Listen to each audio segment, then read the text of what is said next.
So mga tol, kung matatandaan, nagsalita na po ang handler ni Naoya Inoue na si Hideyoki Iwashi. Napayag na umano siyang ipalaban si Naoya Inoue kay Casimero, pero kailangan muna daw mag-champion ni Casimero. At kapag marami daw ang nagdemand sa laban na yan, posible daw talaga na matuloy yan. So tila nagbago nga po ang isip ni Hideyoki Iwashi at sinabing lalabanan na umano nila si Casimero kahit na hindi daw ito magkampiyon. Basta tuloy-tuloy lang daw na manalo si Casimero sa mga laban. At kung marami daw talaga ang nagdidemand ng mga fans na gusto silang paglabanin, interesado sila na maikasa yung laban. So tungkol nga po sa sinasabi ni Iwashi mga tol na nagbabase siya sa demand ng mga tao na gustong makita ang Inoue versus Casimero, mukhang yan naman po ang gusto ng mga fans na magganap ang laban ng dalawa. Muli na naman po kasing binida ng Ring Magazine mga tol si Casimero, kung saan shinare po nila ang post ni Casimero na sinabi ni Casimero kay Inoue na you can hide all you want but sooner or later I reach you with emoji na pagong. So humakot na naman po ng maraming engagement ang post ng Ring Magazine tungkol kay Casimero at umabot na nga po yan sa 20,500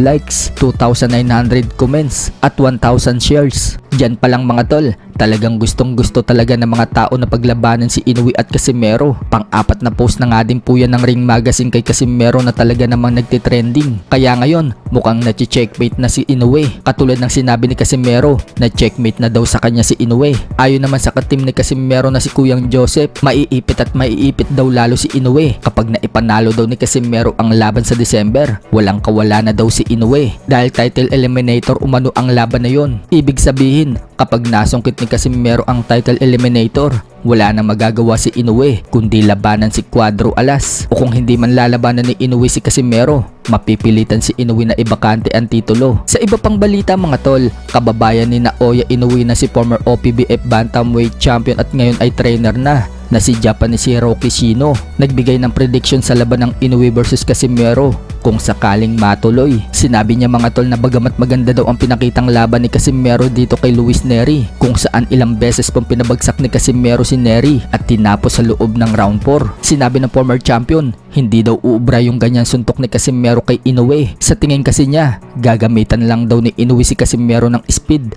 at jabs na magbibigay pressure daw kay Casimero. Susuntok daw itong si Casimero pero maiiwasan lang daw ni Inoue. At yung suntok daw na ginamit ni Casimero kay Luis Nery, hindi daw yung kukonek kay Inoue. Mimintis daw yung suntok ni Casimero kaya hindi daw makakabato ito ng kombinasyon. Mawawasak lang daw si Casimero sa jabs ni Inoue at kalaunan mapapagod daw ang Pinoy. At pagdating daw ng middle round or late rounds, dyan na daw inanockout ni Inoue si Casimero. So ano masasabi nyo mga tol sa prediction ng kababayan ni Inoue?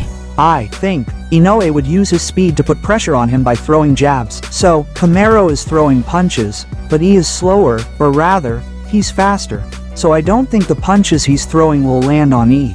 He'll miss, so he can't land consecutive punches, and he'll be dodged, and the damage from the jabs will accumulate, and Melo will gradually wear down, and Inoue will probably finish him off in the middle to late rounds.